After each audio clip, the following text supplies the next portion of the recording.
اللہ تعالیٰ کر سکتا ہے، کوئی اس کے لیے مشکل نہیں. ہوا علی کل شیء قدیر، اسے ہر شے کی قدرت حاصل ہے. لیکن اصل بات جو ہے میں آپ کو بتانا چاہتا ہوں، یہ ہے سائیڈ ایشو. اصل ایشو ہے فلسطین کا جو شروع ہونے والا ہے. بھٹی دہکے گی وہاں. ظاہر بات ہے کہ اگر کوئی بہت بڑا اقدام ہو جاتا ہے فلسطینیوں کے خلاف، اور اگر واقعتاً مسجد اقصیٰ اور قبۃ الصخرہ گرا دیے جاتے ہیں، جو طوفان اٹھے گا عالم عرب میں، یہ حسنی مبارک ہوں یا شاہ خالد ہوں یا کوئی اور ہو، یہ نہیں روک سکتے اس طوفان کو.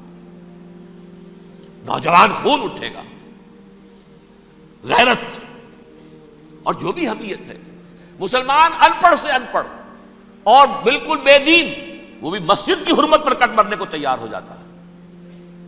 مسجد تو بنا دی شب بھر میں ایمان کی حرارت والوں نے، من اپنا پرانا پاپی ہے، برسوں میں نماز ہی بن نہ سکا. وہ چاہے کانپور کی مسجد سے مسلمانوں نے جانے دی ہیں، چاہے وہ شہید گنج کی مسجد تھی مسلمانوں نے جانے دی ہیں، چاہے نماز نہ پڑھتے ہو. لیکن یہ جو حرمت اور یہ جو حمیت اور یہ غیرت ہے، اس سے جو طوفان اٹھے گا یہ ہوگا اس ملحمۃ العظمی، اس کی طرف پیش رفت ہو رہی. کتاب الملاحم سے احادیث کے حوالے سے کہ جن جنگوں کا حوالہ دیا حضور نے، پیشن گوئی کی ہے، اس کا نقطہ آغاز تھا خلیج کی جنگ. صدام حسین نے اسے کہا تھا یہ مدر آف وارز ہے، ام المحارب، یہ ایک جنگ نہیں ہے. اس کا نقشہ بھی حدیث میں موجود ہے، پیشن گوئی موجود تھی، اس وقت بھی ہم نے شائع کی تھی. لیکن اس میں جو جنگ اب ہونے والی وہ الملحمۃ العظمی. ملحمہ کسے کہتے ہیں؟ لحم گوشت کو کہتے ہیں، اور قصائی کی دکان کو عربی میں ملحم کہتے ہیں، جہاں گوشت کے ٹکڑے کیے جاتے ہیں. آج کل مشینوں سے ہوتے ہیں، اب جو ہے وہ ہاتھ سے چھریوں سے نہیں ہوتے، لیکن ٹکڑے ہو رہے ہوتے ہیں، جسموں کے چیتھڑے اڑ رہے ہوتے ہیں. ملحمہ، یہی لفظ استعمال کیا تھا حضرت سعد ابن عبادہ نے رضی اللہ تعالی عنہ یوم فتح مکہ. ان کے دل میں تھا کہ اب ہم انتقام لیں گے ان عربوں سے، ان قریش سے. الیوم یوم الملحمہ، الیوم یوم الملحمہ، یہ کہتے ہوئے جا رہے تھے. ایک خاص کیفیت، آج ہے گوشت کے ٹکڑے اڑانے کا دن. حضور سے کہا کسی دن جا کر کہ سعد تو یہ کہہ رہے ہیں الیوم یوم الملحمہ، الیوم یوم الملحمہ. حضور نے فرمایا نہیں، ان سے کہو جا کر الیوم یوم المرحمہ، الیوم یوم المرحمہ، آج رحمت کا دن ہے، آج تو میں ان سب کو معاف کروں گا. لا تثریب علیکم اليوم، میں تم سے وہی بات کہہ رہا ہوں جو میرے بھائی یوسف نے کہی تھی اپنے بھائیوں سے، اذهبوا فانتم الطلقاء، جاؤ تم سب کے سب آزاد. وہ ملحمہ ہے جس کو کہ حضور نے حضرت معاذ بن جبل رضی اللہ تعالیٰ عنہ، اس کی روایت ہے، اس میں سے جو ابو داؤد میں روایت آئی ہے اس میں الملحمۃ العظمی، عظمی مؤنث ہے اعظم کا. آپ کہتے ہیں جنگ عظیم اول، جنگ عظیم دوم، عظیم کا باپ ہو گیا اعظم، سب سے بڑا، اور اس کا مؤنث ہے سب سے بڑی، عظمی. الملحمۃ العظمی، سب سے بڑی لڑائی. میرے نزدیک یہ وار کے معنی میں نہیں ہے، بیٹل کے معنی میں. انگریزی میں یہ دو لفظ علیحدہ ہیں، وار، بیٹل. وار سالوں کو محیط ہوتی ہے، بیٹل کسی ایک خاص جگہ پر جو لڑائی ہوتی ہے اس کو کہتے ہیں. حضور کے اور قریش کے درمیان 6 سالہ وار تھی، جنگ تھی. لیکن battles, battle of Uhud, battle of Badr, یہ بیٹلز تھی، لڑائیاں تھیں. تو عظیم ترین جنگ شاید اس اعتبار سے نہ ہو جیسے کہ ورلڈ وار 1 اور ورلڈ وار 2، یعنی اس کی وسعت کا اتنا معاملہ نہیں اور طوالت کا نہیں. لیکن جو لڑائی جو ہے بیٹل ہونی ہے، جس کو کہ یہ لوگ، یا چونکہ میں نے کہا تھا شروع میں کہ سرما ہے میری آنکھ کا خاک حجاز و حول قدس. نیو ٹیسٹمنٹ کی آخری کتاب ہے the book of revelation, revelation of saint John. اس میں آرمگڈون کہا گیا ہے اسے. ہر مجدون، یہ عبرانی لفظ ہے. ہر کہتے ہیں اونچی جگہ کو، سطح مرتفع. مجدون میگیڈو، میگیڈو ایک وادی ہے، مرتفع، وادی مرتفع. یہ ہے واقع لبنان، اسرائیل اور شام کے درمیان جو ٹکڑا، جو ٹرائنگل بنتی ہے، یہ ہے. یہاں پر بڑی جنگ لڑی جائے گی، اور یہ جنگ صلیب ہوگی جو کہا ہے بش نے، یہ جنگ صلیب. سیکنڈ ملینیم شروع ہوئی تھی تو پہلی صلیبی جنگ ہوئی تھی، تھرڈ ملینیم شروع ہوا ہے، یہ سیکنڈ صلیبی جنگ ہے، یہ کروسیڈ ہے. اور میں اس مرتبہ امریکہ گیا تھا تو پہلی مرتبہ مجھے وہاں ایک رسالہ ملا ٹرمپٹ نام کا.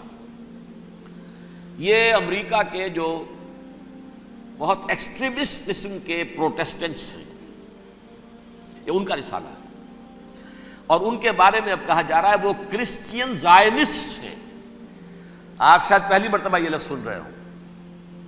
زائنسٹ تو ہم سمجھتے ہیں یہودیوں کو، کرسچین زائنسٹ وہ ہیں جو ہیں تو عیسائی پروٹیسٹنٹس ہیں، لیکن اسرائیل کے وہ حمایتی یہودیوں سے بڑھ کر ہیں. یہ میری کسی پہلی تقریر میں شاید بہت سے حضرات کو یاد آ جائے، میں نے کہا تھا 4 سال پہلے ہمارا تنظیم اسلامی کا ایک کنونشن ہوا تھا ہوسٹن میں، امریکہ کا جنوبی علاقے کا شہر ہے.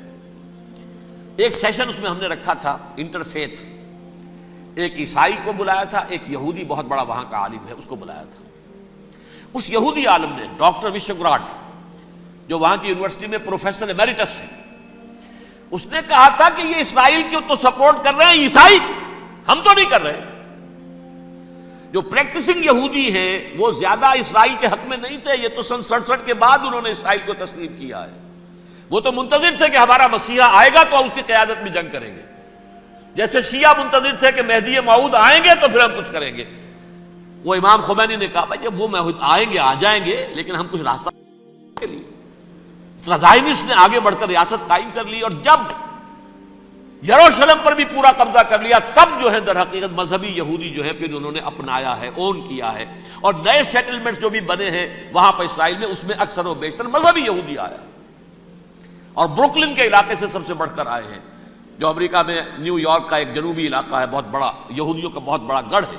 نیو یارک کو جیو یارک بھی کہا جاتا ہے، وہ تو اصل میں مرکز جو ہے وہ تو یہودیوں کا ہے. اس حوالے سے وہاں پر جو کرسچن زائنسٹ کہلاتے ہیں وہ اسرائیل کے یہودیوں سے بھی بڑھ کر کہیں سپورٹر ہیں. بہرحال اس دوسری صلیبی جنگ کا معاملہ جو میں کہہ رہا تھا، ٹرمپٹ نامی رسالہ، اس کا ایک مضمون ہے the last crusade.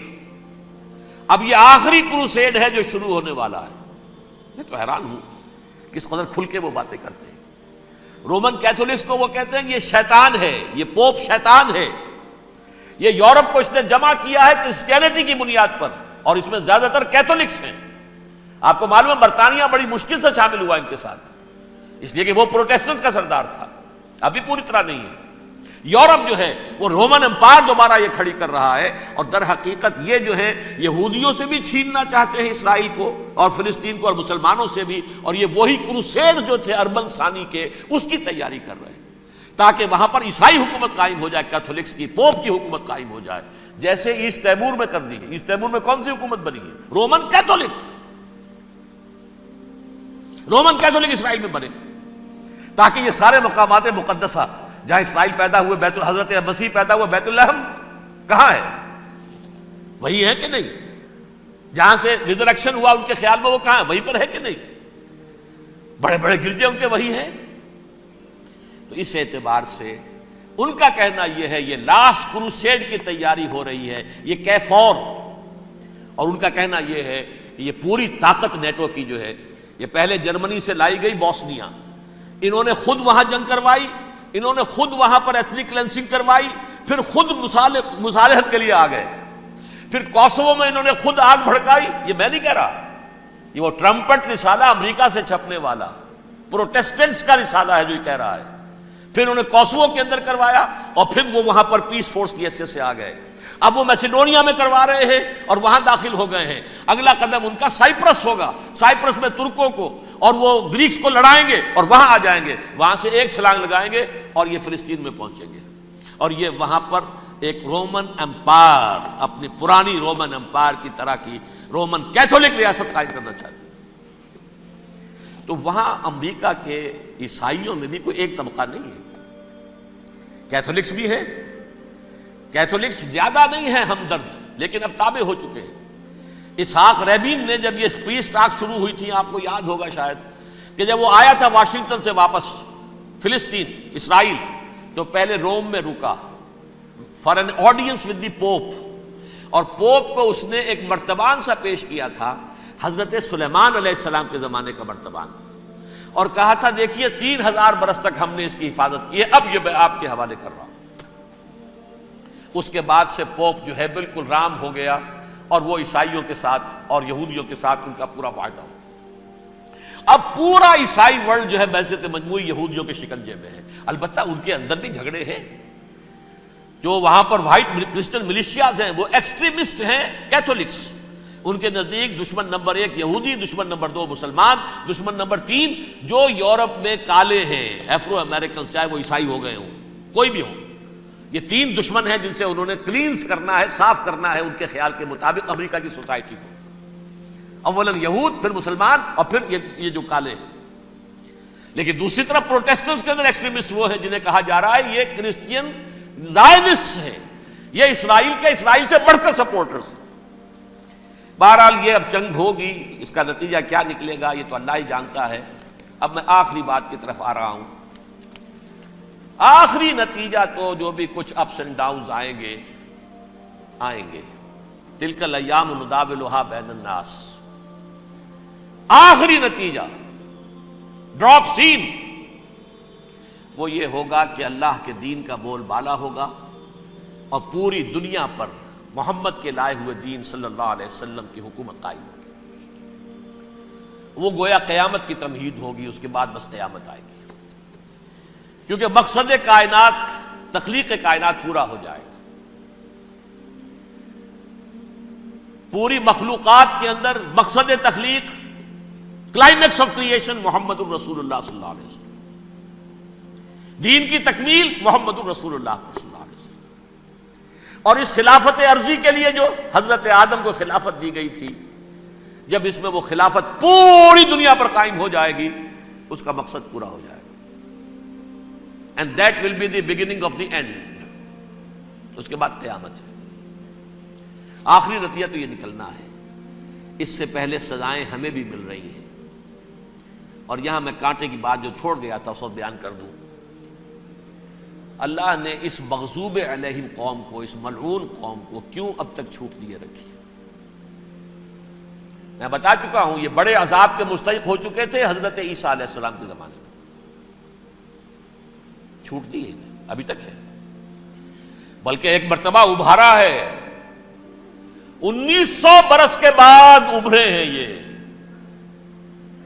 Balfour declaration 1917، سن 70 عیسوی کے بعد، تقریباً 1900 برس، 1850 برس تو ہے ہی کم سے کم۔ پھر creation of Israel 1948، 1967 extension of Israel, یروشلم پر قبضہ۔ یہ سارا جو ہے کیوں ہے؟ اللہ تعالیٰ اس خیر امت محمد صلی اللہ علیہ وسلم، اس کے بہترین حصے کو سزا ان ملعونوں کے ہاتھوں دے رہا ہے۔ کیوں؟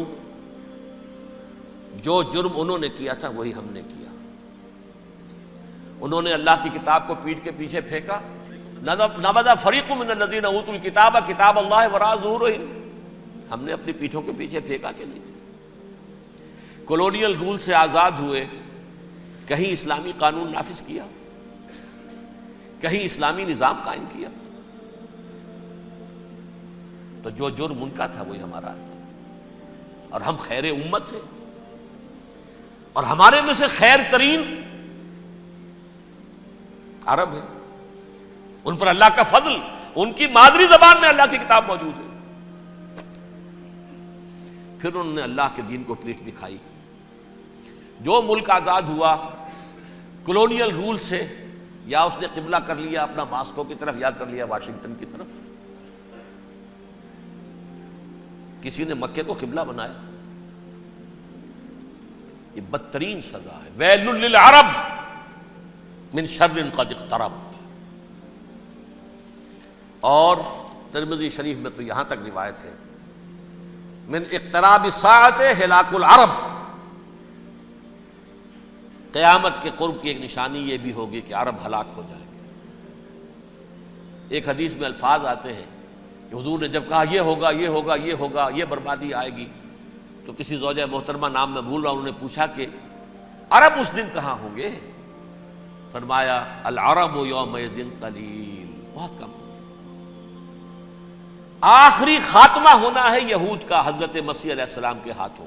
وہ عذاب جو 2000 برس تک ان سے ٹلا رہا وہ آئے گا اور ان کے رسول ہی کے ہاتھوں آئے گا. لیکن اس سے پہلے مسلمانوں پر یہ عذاب آ رہا ہے، ہولوکاسٹ کے درجے کا عذاب آ رہا ہے. البتہ ہم پاکستانی اس میں یوں سمجھ لیجئے کہ وہ تو خبریں موجود ہیں احادیث میں، وہاں تو جو ہونا ہے. اتنے انسان مریں گے کہ ایک پرندہ جو ہے اڑتا چلا جائے گا، وہ نہیں چاہے گا کہ نیچے اترے تو کسی لاش پر اترے، اسے جگہ نہیں ملے گی زمین خالی کر کہیں اتر سکے، تھک ہار کر گرے گا، مرے گا تو بھی لاش کے اوپر گرے گا. یہ الفاظ ہیں حضور کے صلی اللہ علیہ وسلم. الملحمۃ العظمیٰ الملحمۃ الکبریٰ. یہ لاسٹ کروسیڈ ٹرمپٹ اخبار نے، میں اس کا فوٹو اسٹیٹ بھی کبھی آپ کو دکھا دوں، ویسے میرے ساتھ ہے وہ رسالہ ٹرمپٹ. دی لاسٹ کروسیڈ اس کی تیاری ہو رہی ہے.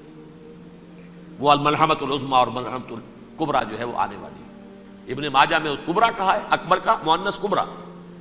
ملحمہ کبریٰ سب سے بڑی جنگ اور ملحمہ عظمیٰ سب سے عظیم جنگ. یہ ہوگی اور بہت جلد ہوگی.